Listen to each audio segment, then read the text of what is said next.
Good evening, everybody. All right. Thanks for joining us tonight. My name is John Ryder. I'm the director here at the Flag Art Foundation. I'd like to welcome you all to a nice conversation between artist Anoushka Mirchandani and the arts and culture writer and copy director of Vogue magazine, Grace Edquist. This is presented on the occasion of Anoushka Mirchandani's first New York institutional solo exhibition, Everyone You Know Lives Here, which you're currently seated in. The exhibition includes 12 new and recent paintings spanning 3 galleries, each highlighting a distinctive narrative thread within the artist's practice: domestic interior spaces, mythic landscapes, and psychologically charged scenes of relationships. Further underscoring the themes and lines of inquiries in the paintings, which include embodiment, desire, and psychic space, the exhibition positions Mirchandani alongside works by Louise Bourgeois, Cindy Sherman, and Licia Scavage, which share some conceptual resonance. Logistically, tonight's conversation will be around 45 minutes long, followed by Q&A. And before we start off the conversation, I'm just going to do 2 bios just to further introduce our panelists this evening. Anoushka Mirchandani is an artist currently living and working in New York. And then her first solo institutional presentation, My Bodies Was Once River, is currently viewing the ICA San Jose through August 23rd, 2026. She's presented solo exhibitions at Yossi Milo in New York, Gallery Isa in Mumbai, UTA Art Space in Los Angeles, Rhodes Contemporary in London, and Glass Rice Gallery in San Francisco. Her film Landscapes of Longing was screened at the Museum of Modern Art New York as part of the new director's new films in 2025. Her work is held in the collections of the Asian Art Museum in San Francisco, the Museum of Art and Photography in Bangalore, Northwestern University in Chicago as well. She is currently artist in residence at Silver Art Projects in Lower Manhattan. And in August of 2026, Mirchandani will be included in Never the Same River, curated by Dexter Wembley at the Ford Foundation in New York. Grace Edquist is the New York-based arts and culture writer and copy director of Vogue magazine. Her writing focuses on the lives and work of women artists, and she's written for publications including Vogue, Vanity Fair, T, and Art News, among others.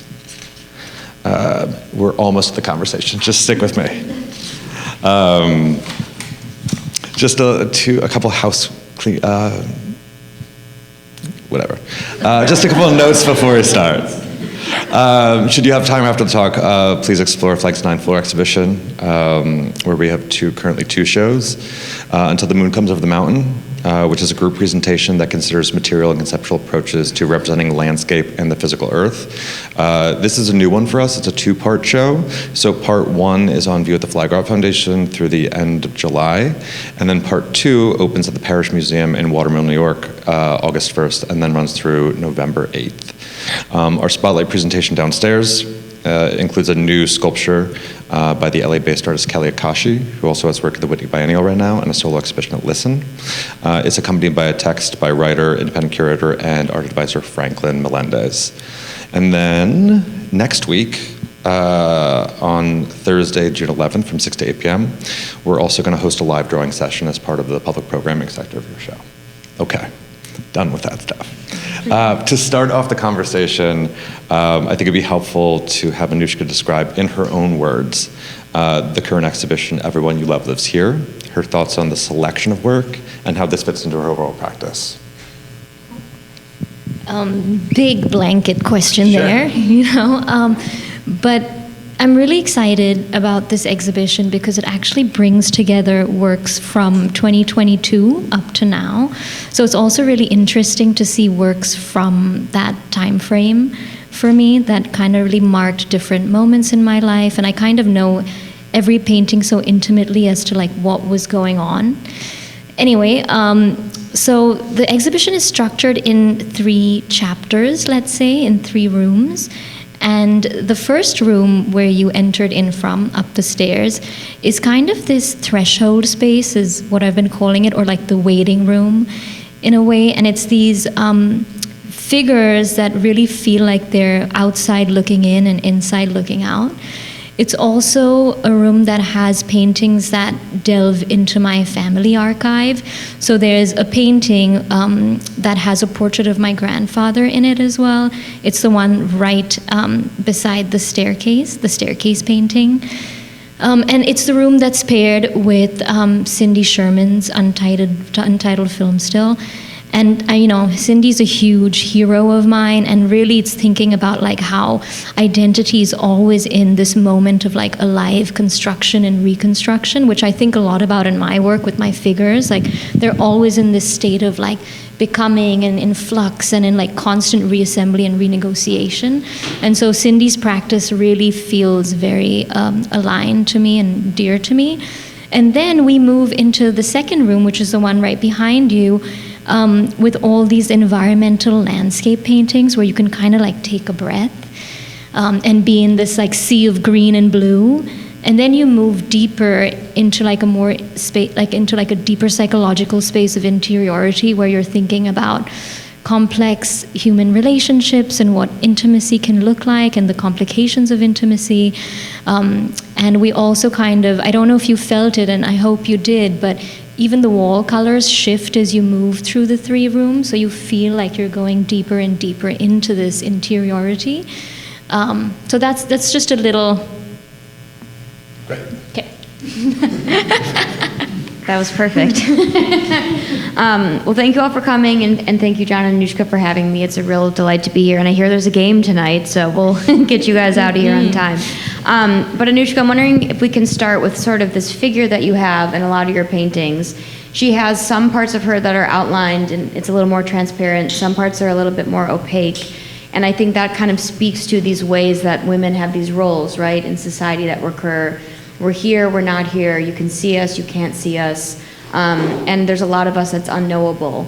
Can you talk a little bit about how, your intention with that style, where like an arm, I'm looking at this painting here, one arm is outlined, one arm is filled in, part of her face is filled in, her neck is not. Can you talk a little bit about your intention behind that juxtaposition of the transparency? Mm-hmm. Yeah, I think I'm always thinking about what it feels like to be in a body like mine, and then what that actually visually looks like. To give you guys a little background, I moved from India when I was 18, and I went to college in a really tiny town in Ohio. They gave me a great scholarship to go, so it felt like a no-brainer coming from India. But at the time, I really, in India there's like colorism, there's casteism, but there isn't segregation the way it's presented in America. And so I really felt that living in Ohio, and I very much felt like a fish out of water. And I always felt I had to, and I still do to some extent, like reveal and conceal different parts of my identity as I move through different social, political, environmental spaces.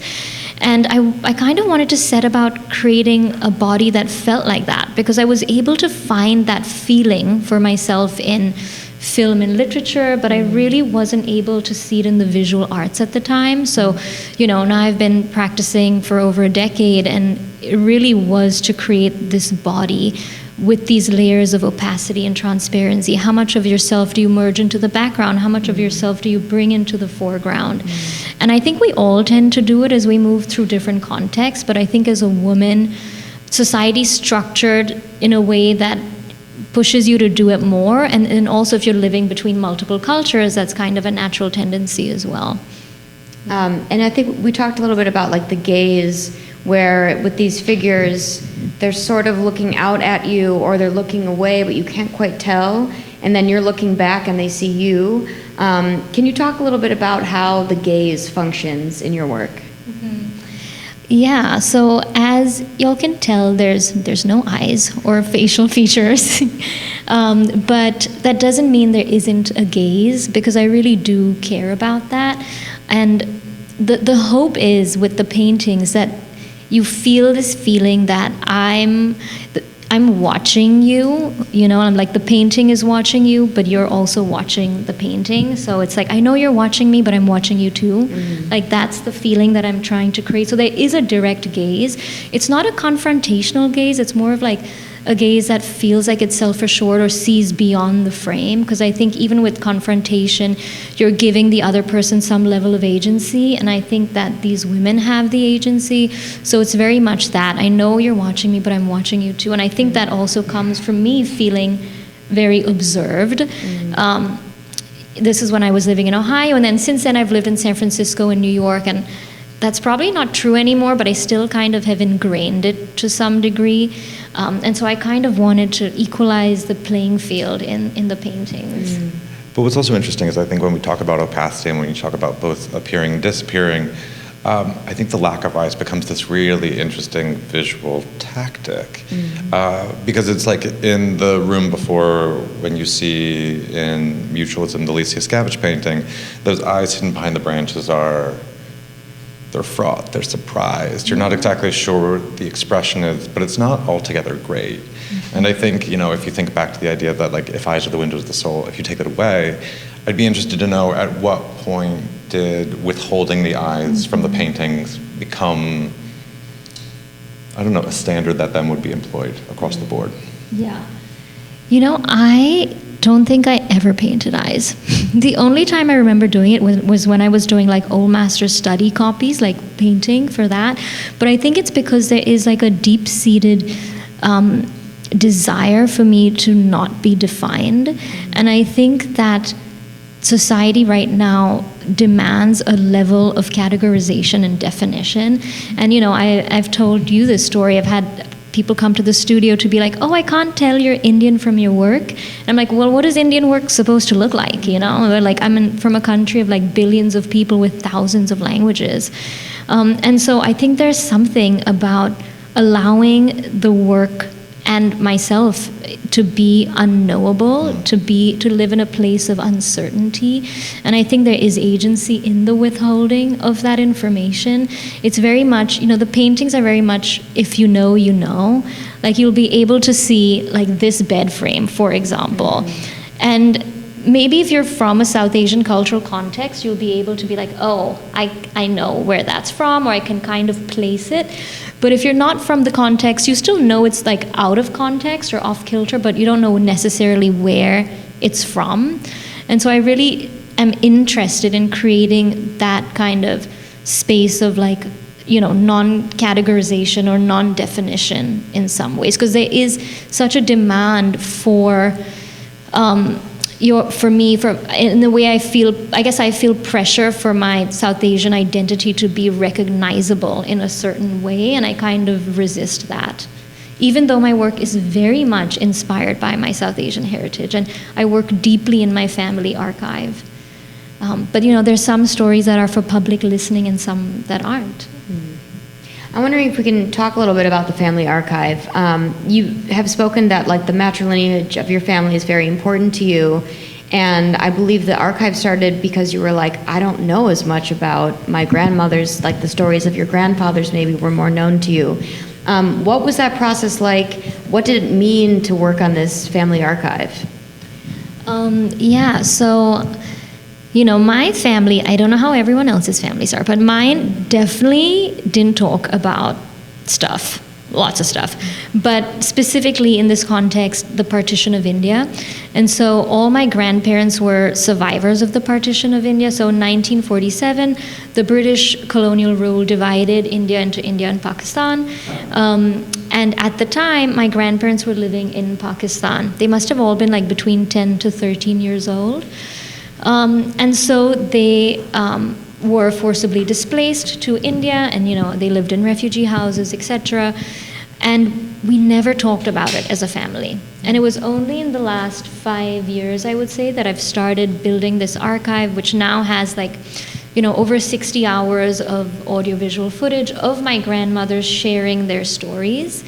And in the beginning, it was kind of a disastrous process, to be honest, because they were like, they wanted to support Anoushka's project, let's give her the information she wants to know.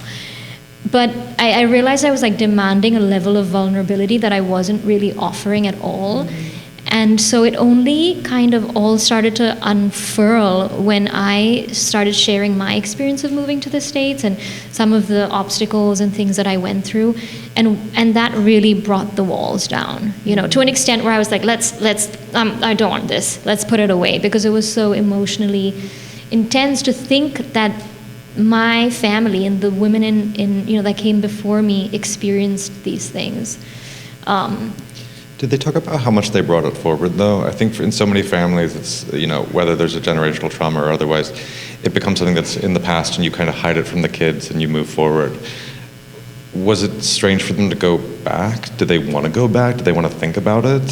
And I imagine it had to be pretty emotional. Yeah, I think it's really mixed, because now they're all in India. Like they physically want to go back to see their childhood homes, but they can't because they can't get a visa. Like my grandmom's tried like maybe 3 times and she's been denied. So now she's in her 90s and it's not very mobile, so she'll never be able to go back, But I think emotionally, it was very much like when they talk about it, my grandmom's like, "Oh, we moved to India," and I was like, "You didn't move, that's not what happened." But they were so kind of preoccupied with the facts, like we left on this date, got on this train, and moved to this city, and so it very much lived up here as opposed to being able to emotionally excavate it, which is kind of what I have the privilege of being able to do now to some extent. Did I answer your question? Yeah. I kind of rambled a little bit. No, it was great.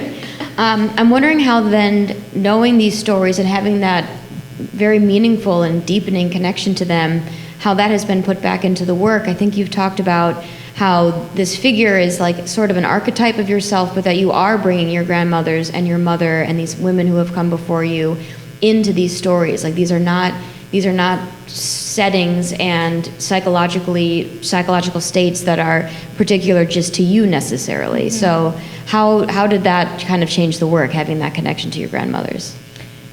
Yeah, I very much see the figure as like a condensed version of the matrilineage. So me, my grandmother, my mother, and I feel like there's so much.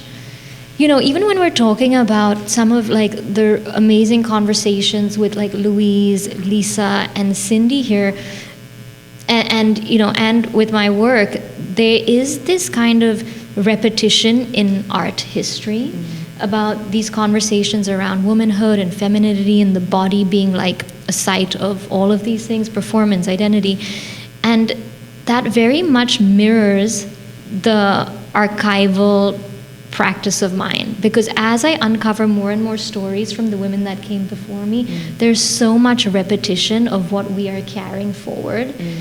And so in a way, these stories, even though so many of them now are very autobiographical and personal and present oriented, they carry so many repetitions from those stories. In some of my paintings, it's more literal, where I'll find an archival photograph and I'll really bring elements of that photograph into the painting. And in some, it's much more coded. In the room that precedes this one, you're outside, it's outdoors, there's a lot of foliage. That was at this point, not super brand new, but a newer thing that you sort of discovered. What was that process like, and what did that sort of open up for you once you moved the figures from like these interior spaces back out into nature and then bringing them back indoors?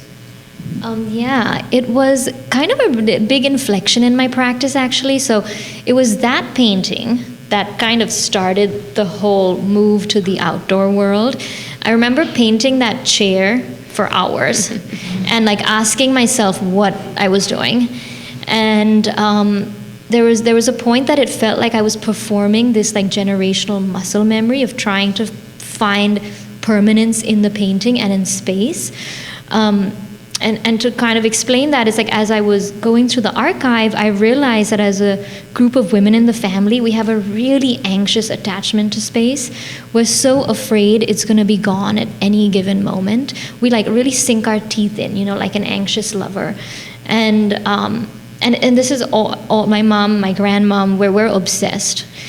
And so I was kind of wondering how to like psychologically trick myself beyond the confines of architectural space and see what it felt like to create paintings in these raw, wild, untamed, natural environments, but still be able to hold on to a sense of like freedom, agency, comfort, and safety that I can feel in some of the interior domestic paintings, but how do I keep that feeling in these like wild landscapes? And so that's kind of an ongoing process, but that's been really what opened up that world for me.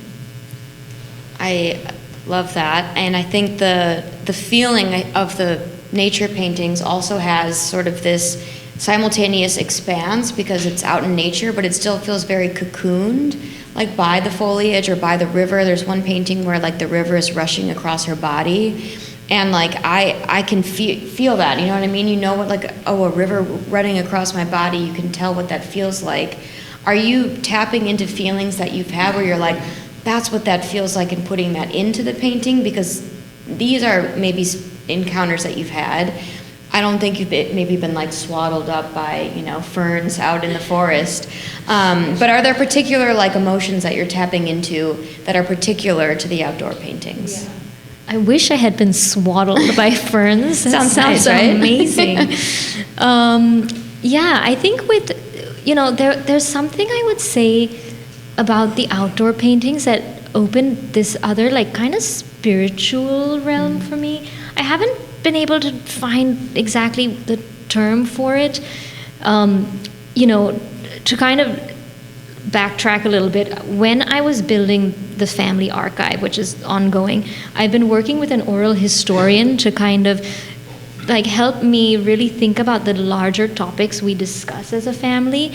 And one of the biggest ones that she had to point out was magic. And she was like, it's a little weird, Anoushka, that your family talks about this a lot, like, in a, you know, and it's kind of like, and magic isn't the word, but it's like something beyond this physical realm. And you'll hear, you know, my mom talk about like the fairies that she played with on the balcony, or like the guru that came out of the picture frame and sat down at dinner and things like that. And so there's something about those those natural world paintings, especially in the movement of the water, the gesture of the water, that feels very spirited. John has something. And we had talked in the studio, I think, about Amsaras, which were also kind of like Southeast Asian water nymphs who were known for, I think, both their beauty, but then also the other side is they're known for their charms, which the charms could sometimes be used to kind of lure heroes or kind of be like the test. So they are born of nature, they're beautiful, but then also kind of thinking in terms of like Cindy Sherman that precedes the room and talking about like archetypes, they also are kind of then potentially like the downfall of the male hero in the story. So it's kind of like, even though they're kind of born out of this place, they're still kind of cast in a certain role. Totally. And there's so many stories and folklore about the Apsaras. You can, you know, some of it is like you can hear them before they come, because they live in the banyan trees and you hear them with your anklets.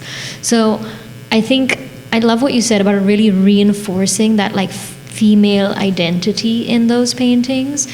And the gesture of the water in of itself feels very spirited to me, like unfurling of like an incense stick, you know, or like, I used to live in San Francisco, so I think about mist and fog a lot.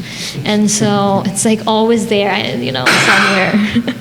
And so to have that feeling come into the paintings, as well as, you know, I'm Sindhi, it's a very like minority community in India that had the big exodus during the partition, and our place of worship or temple is called a gurudwara, and the pandit or the guru, who's like, I guess what's the priest? I don't know. I think he says priest. Yeah. The Okay. head of the church. Yeah. So he sits over a giant book of knowledge, and he waves like a fan of feathers over it.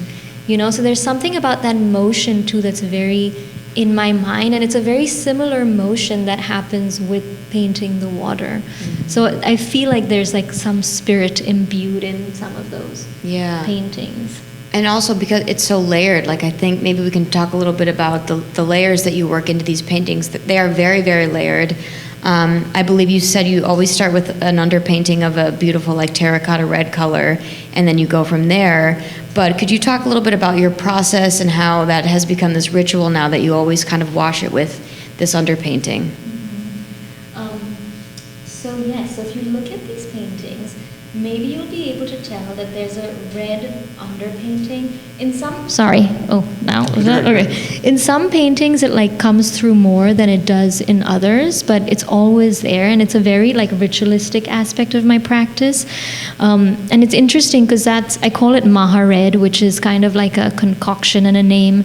Maha is like a prefix in Hindi, and you can attach it to. It means supreme, so it'd be like Maharaja, which is like supreme king, or like Mahatma, which is supreme soul. So it's my supreme red.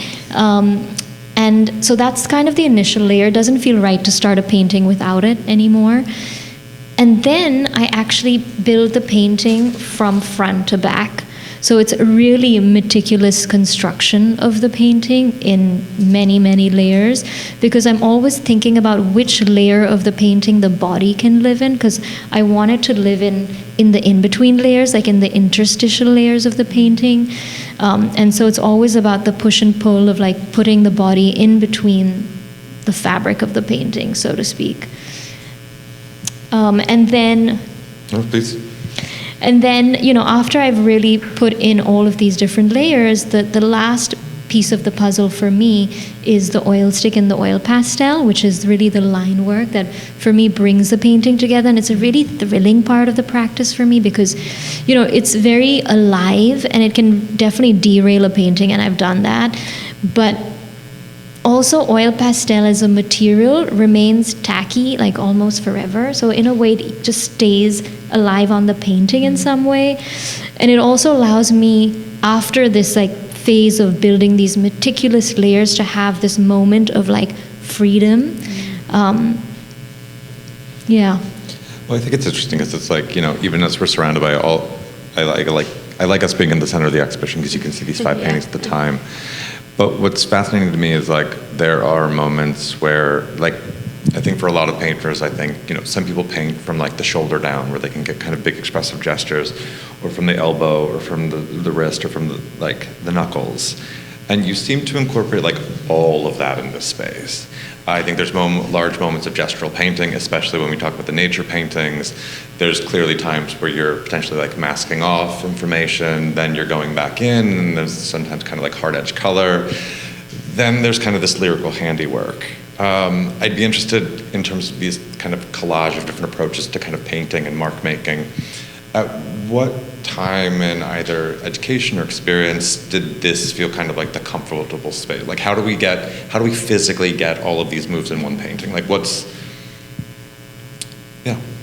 did you, oh, sorry. You're like, just stop asking the question, I can answer. But I'm always interested in when artists get to a style where they can simply proceed forward.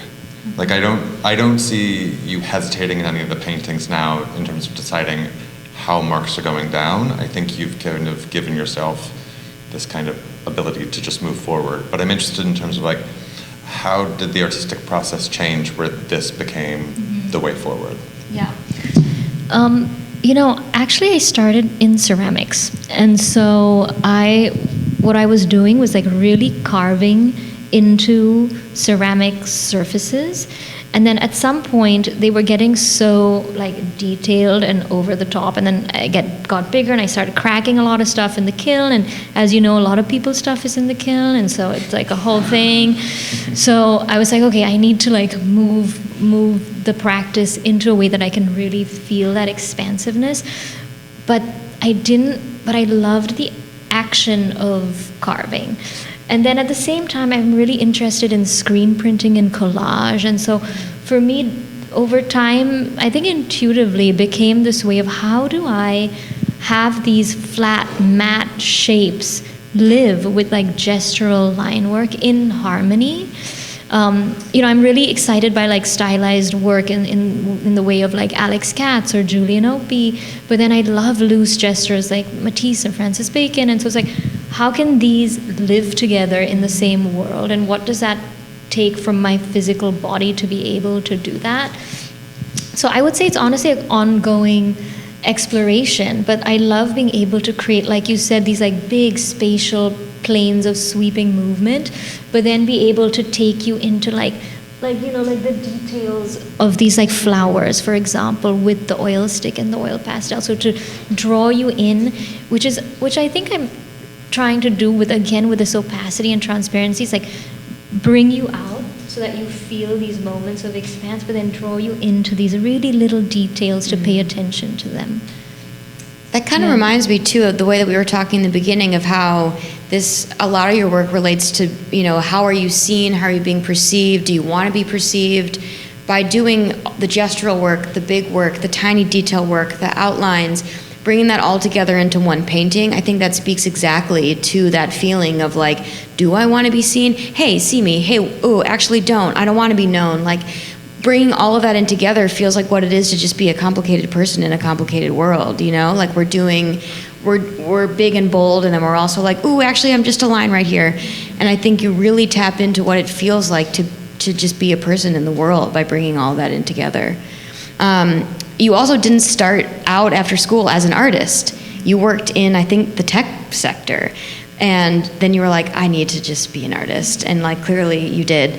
Can you talk a little bit about kind of that move from I'm making work, I love making work, but I'm not doing it full time, to making that leap and becoming the beautiful artist that you are today? Yeah, sure. Yeah, I had a really winding path to my art practice, you know, and I moved from India, and I essentially was like performing good immigrant for a long time, and I always knew I wanted to be an artist, and I just didn't really believe it was an option for me, given my like cultural upbringing, but also just the logistics of living in America as an Indian. You know, I was on an H-1B visa, which is a corporate visa that is sponsored by a company that allows you to be in the country. And at the time, you know, if you lost your job, let's say you had 10 days to leave the country after you've built your life here. Obama made it 2 months, but that's still really not much. And so, you know, I always had this like deep yearning to focus on my practice, but I just didn't really have the opportunity. I was painting here and there, like as I could, but it was really once I got my paperwork, my green card, that I was able to focus on my art practice. And it was such an uphill battle. I like so don't even want to get into that with you guys because it was awful. But I feel so grateful now to have been able to come out on the other end, because, you know, I think if you've been, and I've said this before, but if you've been living a life where you feel is inauthentic to who you are, and then you have the opportunity to live a life that is aligned and is like really your true nature, that's, I mean, I'm so grateful to have that. Yeah. And then also at this time, it's California, it's San Francisco.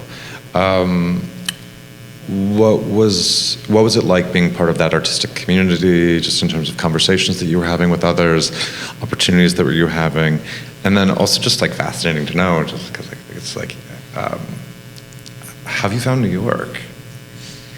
Like, I think it's just interesting to just kind of like know what the different.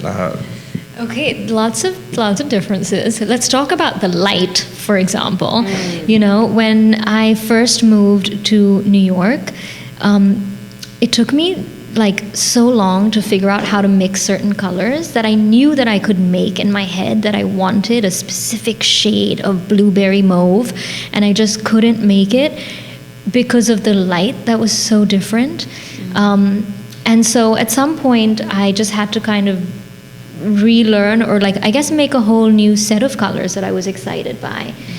And the color that came to me in New York is purple. Purple is New York. You know, that's the one.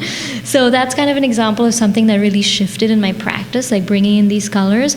But also, you know, just in terms of creation, before, I'm at a residency right now called Silva Art Projects. It's a really wonderful residency. It's in the World Trade Center complex in one of the buildings. I'm on the 28th floor.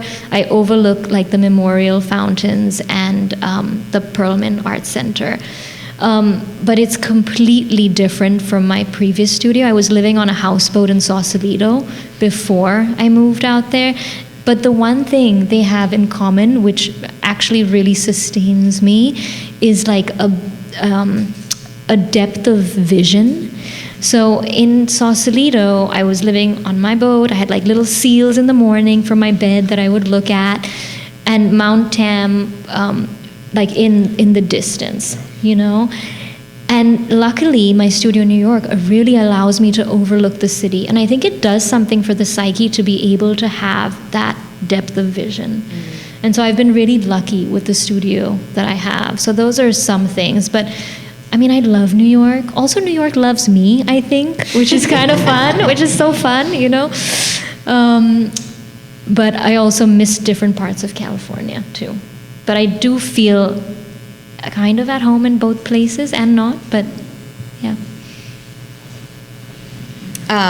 You have made a film before, and some of the works here are based on photography that you've done, pictures you've taken. You talked about ceramics were an early part of your practice. How do these other mediums sort of factor into painting, and do you have plans to continue with those other mediums?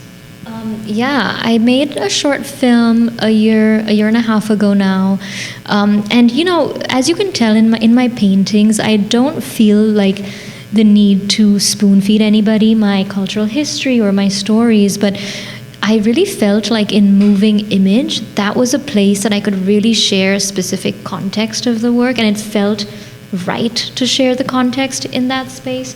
So it's really in the film where you will actually see archival photographs of my family. You'll see, you know, different kind of scenes that very much contextualize my practice in assimilation, in immigration, in a South Asian historical context. So I think there's different mediums that feel right for different stories. And more recently, I've also been exploring silk paintings, which are these very large-scale, translucent paintings on silk. And the way those came to be, you know, I was listening to my grandmother talk about her childhood home in Pakistan, and she was kind of describing the house to me and my mom, like you can go through this room, and then you get to the living room, and then you get to the bathroom, etc. And me and my mom drew like a blueprint of the house via her description, and it like really made no sense whatsoever. And we're like, okay. But then I started to realize that like she left Pakistan when she was 13, you know, and then it just made me think that this archive that I've been building for all these years, is it even an archive? It's like, because it's part myth, it's part imagination, it's part fiction. And so I really wanted to give voice to what this like very unstable living, let's still call it archive, I've been building, could look like. And that's when like the silk paintings came to be. So I'm very curious, and I kind of go into different mediums as they need to be expressed, I would say. I love it. Are the silk paintings, are you thinking that as a way to visualize this archive, like to turn the archive into some sort of art form? That's the plan for now? The plan for now is I actually exhibited them at a show I opened at the ICA in San Jose earlier this year, and they're in these layers. So in a way, they're like taking these paintings and even breaking them apart further. And because of the translucency, you can see through many layers at once. And I have lots of plans for them, but I can't share them yet. Because you know, I love secrets, as you know. So, yes, yeah. Cool. Stay tuned. Yeah. How are we doing? I think we have a couple more minutes before we open it up to Q&A. I would say one more question that I would have in space is like, well, maybe it's a two-parter, and they're not related, so just like, yeah, we get one. But I think it's also like, in terms of the character that goes throughout the space, I think there's a lot of just physical similarities from one to the next, which can then also assume that this character traverses different scenarios at different times and becomes this kind of character without this larger narrative, which clearly is, as we've talked about, kind of both like your grandmother, your mom, you. Do you storyboard?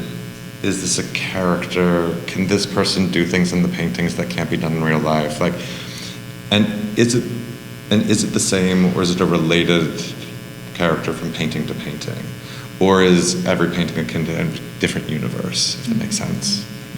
Yeah, I kind of see them as like different pages in a storybook in some ways, and that's why I love to frame the works too, because it feels more like you're turning a page, and so it feels like in a way like a cinematic retelling of like a story.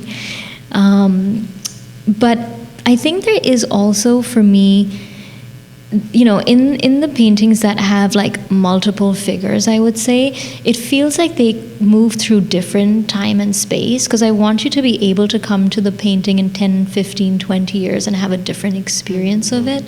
And so I have those stories in my head, and I know what they are from this given moment, because every moment to me signifies a specific moment in my life, but I want to be able to come at it to see the future of these subjects, let's say, but with the level of anonymity, my hope is that somebody can come to it too and see their own stories in it. But it doesn't have to be the future. It could be the past. It could be the present. So I want to play with the timeline a little bit.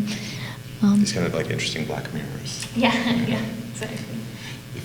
We can open the floor. The other question I had for you was about the pairing. I know we talked a little bit about the previous two, but I don't know that we've talked about the Louise Bourgeois very much yet. This is a sculpture. I believe it's titled Couple, and I think this room has various forms of couples, some alone. But could you just talk a little bit about how you see that duality playing out between this sculpture and kind of why you chose it with the paintings in this room? Yeah, I mean, this is such an amazing work, and these like soft fleshy bodies that really show like the complicated nature of intimacy, codependency, like what can a relationship look like, and what can our imagination take us to. And I think I wanted to bring that conversation into the work with these paintings because they are very intimate works. And really, like, overall, with bringing Louise and Lisa, and I mean Lisa, John knows this, but I was so paranoid about showing my paintings next to Lisa. She's amazing, like all of these works are so fantastic, but I think it's really important to be able to like see works from a historical lineage of female art making, and also I think for myself to know that my story, which is a very South Asian diasporic narrative, can fit into the larger story. And it does, through thinking about the body as this site of identity, performance, femininity, and being able to see that in the works actually has been really enriching and meaningful for me. Because I think when we started the conversation in the studio, like, other artists that have come up tonight, clearly, we're not making work in vacuums. You are surrounded by influence and you see things on a regular basis. So I think by talking about other artists in the studio, it suddenly became interesting to think about, like, we still have the lead singer, but who are like the backup singers that also do this really interesting job in space, which kind of give the beat something that might repeat in a different way. And I think with the Scavengers, I think from 2006, the Louise, I'm not sure the date offhand, but this film still is from 1978. And you have kind of three generations of artists who are either in the process of being historicized or who are historic, dealing with issues that are as contemporary as possible. I think the idea of like us performing roles in our day-to-day life, it's never going away. I think the idea that intimacy is complicated, it's not going away. Or that even in the best of times, with Lisa's piece called Mutualism, which implies these two things growing together, but it also can be a parasitic relationship. So I think these historical backup singers that we have in the show, I think it creates a really interesting dialogue between conversations that will always be had, whether fortunate or unfortunate. I think part of the experience of like being a person in the world is that fact that it is complicated. And I think, these are three fantastic artists who really illustrate that beautifully, but also in the context of an exhibition that taps into those things. I think when we adopted in the studio, clearly there was an apprehension just because I think, they are who they are. But after having lived with it and having seen your work in the space, does it make you think any differently? Or do you feel like there's a different kind of relationship that now you have with, a previous hero or still a contemporary hero? I think, and I think we've talked about it makes me feel less lonely, because I think there is this lineage of all of these issues we face as women and what we're dealing with, and there is this repetition of these themes in history, and to know that these women have also dealt with it and in the best of their ability and expressed it in their own practice and their own work makes me feel like I'm part of this conversation where we're continuing to try to move these topics forward in some way. So it feels really meaningful for me to be part of that conversation. Yeah. I actually think that might be a really nice moment to open this up to the audience. So if anyone has any questions, please feel free. Go for it. What I told you the other day, there's something about these three artists sharing with you. I think Louise, who passed away, of course, would be very happy to be part of this. And the reason I'm telling this because, you know, she used to have the salon Sunday afternoons, and I used to go there sometimes, and she really wanted this dialogue with younger painters, to the point that she would sometimes propose to exchange one of her drawings for one of her works, you know, because she felt that this dialogue was important. So I think she'd be very happy. That's amazing.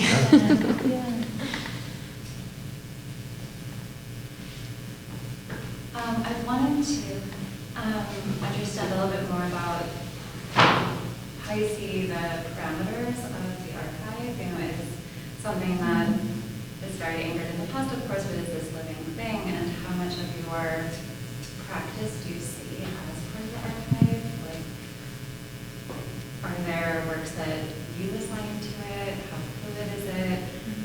Is that something that the audience should approach and see in a context, see as in context, or does it matter?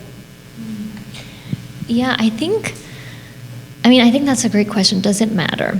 I don't know if it necessarily, it matters to me very personally that I see the coded stories in the paintings, but do I want or do I desire an audience to know them? Maybe a little bit, and maybe that's why I made the film. And maybe there, I think, will be other ways that I will bring the archive more and more into the practice in a more like overt way, let's say. But for now, it does feel very sub-context to me in the way that I bring it in. And I'm not sure if that'll change. I think it is fluid, it is this conversation. Sometimes there are stories that come up that I just have to do. Like, for example, from a show of mine in 2023 in LA, I brought in my grandmother's like old radio transistor, because she told us this story about when they were living in the refugee house in India. They all sat around, there's 40, 50 of them, they all sat around the radio and they listened to the prime minister give the address to the nation, because Mahatma Gandhi had been assassinated at the time and he was fighting for an undivided India. And so they felt very much a part of that story. And so they just sat around this transistor for hours. And I was able to find that archival audio footage and play it in the space from my grandmother's transistor. So I think there are moments where I feel like it needs to be expressed, but a lot of it is for myself, maybe, in a way to kind of understand what my family went through.